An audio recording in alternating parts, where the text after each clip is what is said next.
Guys, শুভ দুপুর। আমি আজকে ইলিশ মাছ ভাপা করব। দই ইলিশ মাছটা আমি ভালো করে ধুয়ে নুন হলুদ মাখিয়ে নিয়েছি। ইলিশ মাছের ডিমটাও আমি একটু হালকা নুন হলুদ দিয়েছি, এখনো পর্যন্ত মাখাইনি। এটা থাকবে এরকম, তরকারিতে দিয়ে দেবো। আর সর্ষে কাঁচা লঙ্কাটা বেটেছি মিক্সারে। কাঁচা লঙ্কাটা এখনো দিইনি, কাঁচা লঙ্কাটা আলাদা আছে, সেটা দেবো। আর টক দইটা মিক্স করবো। এবার তোমাদের দেখাচ্ছি মাছটা আমি কিভাবে ভাজা চাপিয়ে মাছটা রান্না করব। মাছটা এখন ভাজা হয়ে গেছে, বেশি ভাজবো না, হালকা ভাজবো। তারপর সেই মশলাগুলো যা করেছিলাম তার মধ্যে একটু হালকা কাঁচা তেল দিয়েছি, ওর মধ্যে আমি মশলাগুলো দিয়ে দিলাম। বেশি ঝোল করবো না, একটু গায়ে গায়ে করবো। দই ইলিশ তো, এটা গায়ে গায়ে খেতে খুব ভালো লাগে গরম ভাতের সঙ্গে। দেখুন কি সুন্দর তেল বেরিয়েছে মাছটা। একটু সামনে আন ফোনটা, দেখো বন্ধুরা কি সুন্দর তেল বেরিয়েছে। এরকমই থাকবে, জলটা আমি বেশি দেবো না, হালকা একটু সামান্য জল দেবো, বেশি দেবো না।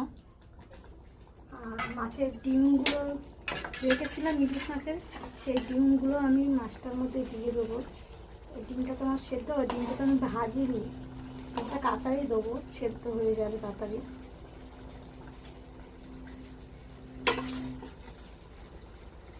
তার মধ্যে আমি একটু হালকা মশলার জলটা একটু মিশিয়ে দিয়ে দেবো। এটা পুরোটাই ভাপার মতন হবে, আমি বেশি জল দিলাম না। অনেকে খেলে জল দিয়েও খেতে পারবো, একটু বেশি করে জল দিলে, যার যেটা ঝোল খেতে ভালো লাগে। আমার ঝোলটা ভালো লাগে না, আমার মেন গায়ে গায়ে ভাপাটা ভালো লাগে, খুব ভালো লাগে খেতে। আমার ছেলে ছোটটা ও একটু ঝোল খেতে ভালোবাসে, আমার ঝোলটা ভালো লাগে না খেতে। দেখো বন্ধুরা, মাছের তরকারিটা হয়ে গেছে।